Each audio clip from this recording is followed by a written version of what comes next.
So I've just turned the compressor on. Sorry, I've just put lip balm on because I've got sore lips and my hair keeps getting stuck to it.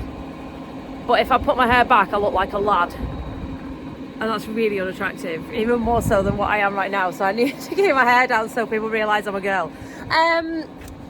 Yeah, compressor on. Roy's coming up with the trailer. Need to worm the sheep. There we go. We've got some of this. It has a short withdrawal on it. That's why I'm using that one. And also, now they are on a little bit of beet and some barley and stuff, I'm also going to stick a mineral licking. I will be sticking in the Pro Plus Complete from Scottman. So these buckets, I like them because they can be used for cattle and sheep, which is... The blue ones can't, but these ones here, these can be used for cattle and sheep. So it says 50 sheep, one bucket, to, I think it's 25 cows, let me read, 25 head of cattle, 50 head of sheep, yeah, that's right. And move it, obviously move it to avoid poaching, which we never do, and we always make a right mess, but that's our problem. So as you know, I've talked about it many times. We're pretty mineral deficient here, and with the sheep as well, going into a shed and getting crop off one field, I just want to make sure they're covered for everything. The other day when I did my podcast with Cammy, he asked me about joking, like, when you're milking, what colour Range Rover are you gonna get? And I told the story of Roy's ML and what it looks like and the way we abuse it. Like,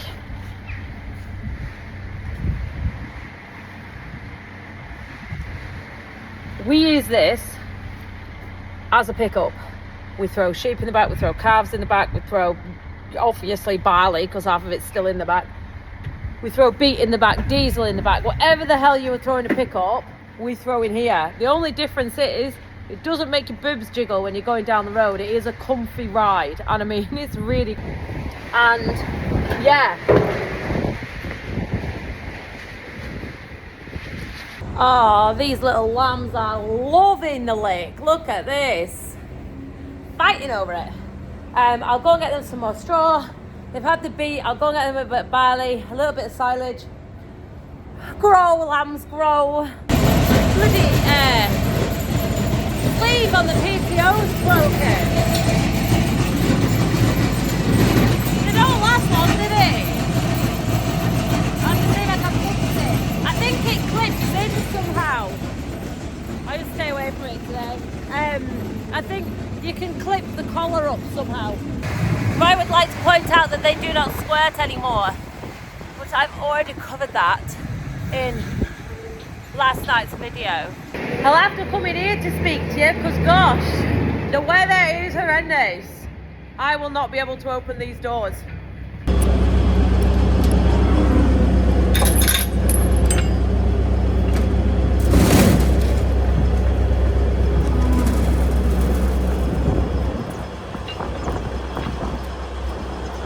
I have a problem today. It's that windy and I can't close doors. Women in agriculture, support the women farmers. I'm joking, obviously.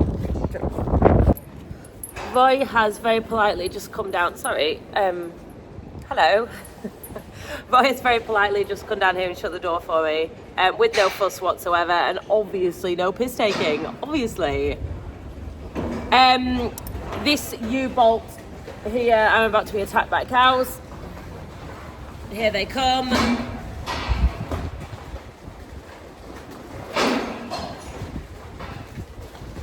You would literally think that these guys are never fed.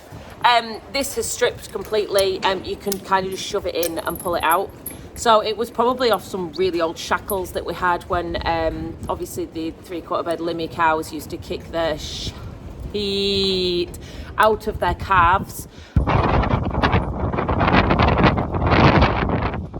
She windy.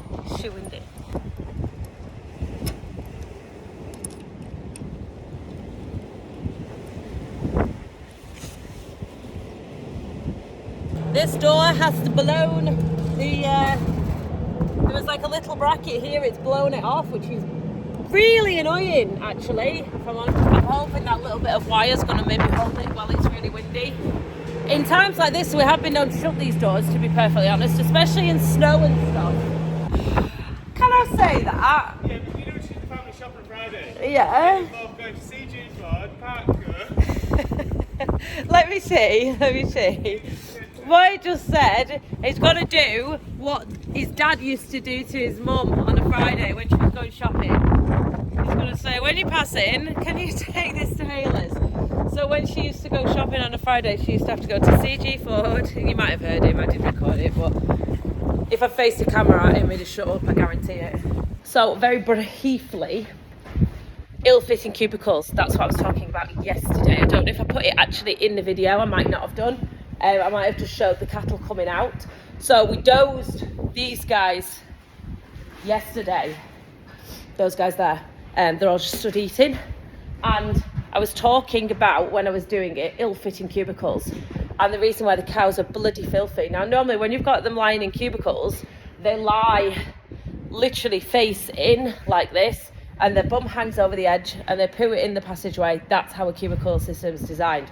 It's really clean, it's really efficient, and there's no heavy use of bedding like straw, like we have in that shed over there. Those over there are going to remain metal. These in here are all getting new mattresses and new cubicles, which are outside the house from Mere Mattresses. They're from the cubicles, I think they're from Condon Engineering, they're called. They're an Irish firm, and they came on a wagon. It was really exciting. And yeah, I can't wait to be able to start afresh, because these cubicles were never ever in this state when we had the beef cows in, because they were well fitting and that's what they were designed for. So here are cubicles that I'm talking about. They are sized especially for jerseys. I don't know if I mentioned that. I'll maybe put a picture in of what they're gonna look like, because I didn't realise what them bits were for. Anywho, in other news, Wynn's kennel roof has just blown off.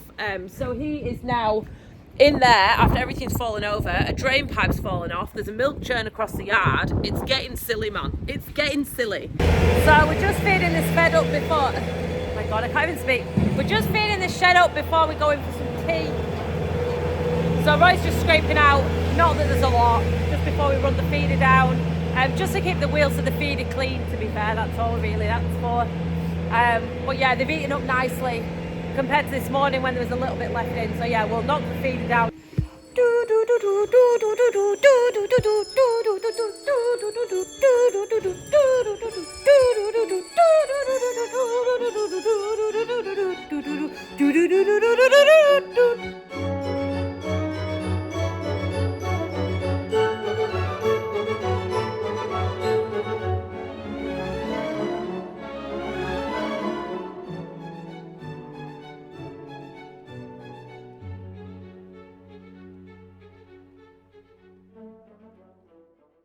We've just called in at Kirkby. Big Roy's here buying a turkey, and it's a turkey sale, so me and Roy have just called in. Just to see him 10 minutes and see what the crack is.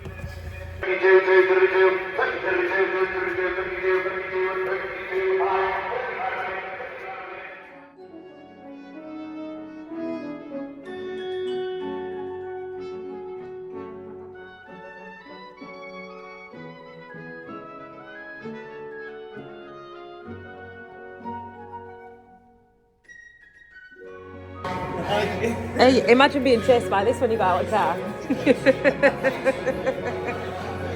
John likes a corn-fed chicken.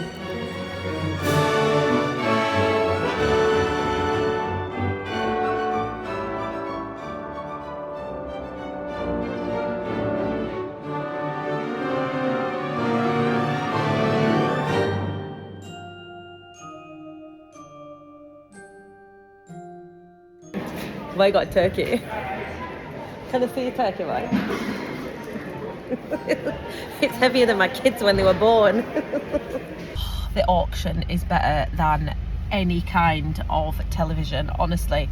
You've got mates bidding against each other, cat fights breaking out in the ring. Like, seriously, it is just proper farming entertainment. I think the turkey was 76 quid, I think, but I didn't necessarily ask. I think that's just what I overheard. But yeah, I could be wrong, but I'll let you know. It's definitely a heavy turkey, but it is feeding like 12 of us, so. So that turkey, they are all from local farmers, and they take them to the auction and they sell direct from the farmer to the consumer. Hold on, I've no lights. There we go. And that's just how Big Roy's always got the turkey. So the last 2-3 years, I think, well, 2 years maybe, we've got our turkeys from a friend of ours, Gemma and Trevor Dobson. They did turkeys. This year, I don't think they did them though. They've recently got into dairy and started milking, and possibly they just didn't have time. But yeah, Big Roy went this year to Kirkby auction, and he picked up the turkey that is the size of a toddler, which should hopefully keep us all going. But no, we never just buy them from supermarkets, you know. We always buy them hopefully from as close to the source as possible. I'm lying. Big Roy's turkey was 60 quid, not 73. Take my neighbour to Liverpool airport, so I've called in to see Ollie. She's still here. She's still here. I really like this tractor. Oh, stop it now. Stop it. This is good. Oh, it's still got all the little sticky things on. I feel really responsible right now. That is a fancy trailer. Wow.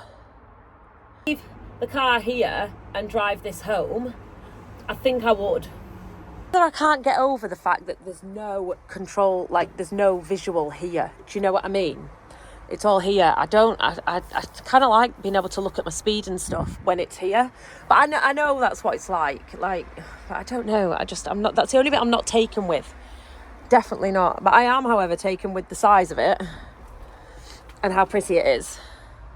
If I wanted to buy one and spend an awful lot of money, I would like a maybe slightly nicer interior. The one that we had on the tractor run last year had a really smart, fancy interior, and I think if we were going to get a new tractor, I think I would like that, as in, like, I can't afford any of it, but if I could choose, I think I would choose the fancy interior. I don't know what the specs are, I can't remember, but yeah.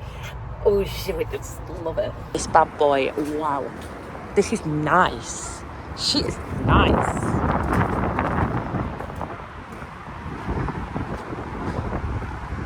Love it. Check the tightness of your nuts and your tyre pressure. Someone washing the inside of that trailer out. We've got a friend coming with us. I like blow up things.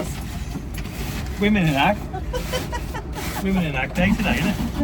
It's not! It is, it's every day if you read the Farmers Weekly. Listen, this woman couldn't even open a gate yesterday, never mind that you drive a tractor. I think I want one of these. There's like a roof on it and everything. And a heater. Yeah, and an actual little baby heater.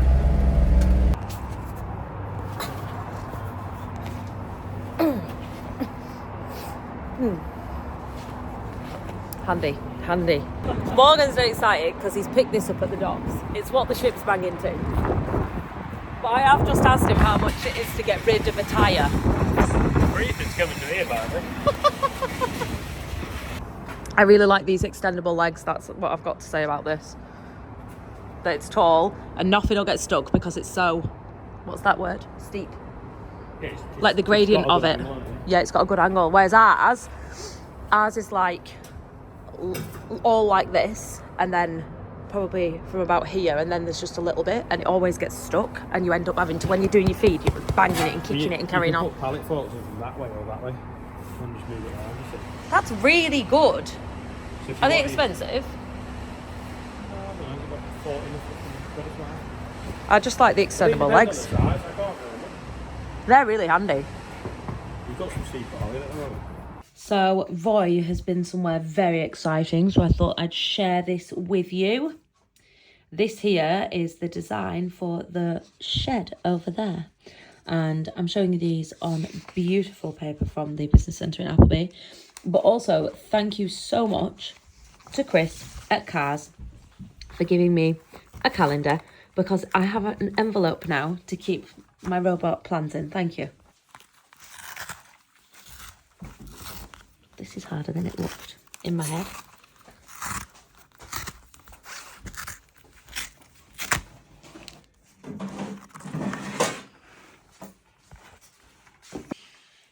So thanks Chris at Calves for sending me a groovy calendar. Actually, this is a really nice calendar. We always use a Calves calendar, to be fair. Very nice pictures there. Very nice. I might do a calendar. Do you think I should do a calendar? I should. I want some nice pictures. Mowers. Round balers. Ooh, combine. That's a good picture. Is it even in this country? Like, who the hell has 2 combines in one field in this country, apart from David Jones, obviously. Nice. Anywho, more to the point, food bank parcels. And these are going to the builders, and they've now got an envelope. Do you know what? I'm going to video this because I don't know if it's fun. Roy's just opening food bank parcels, and this one here says Charlotte Ashley plus family Christmas gift from Ducko the chicken, whose name is not Ducko the chicken, not Duck. Nor is his name Ian. I once called him Ian years ago. All right, calm down, present stealer.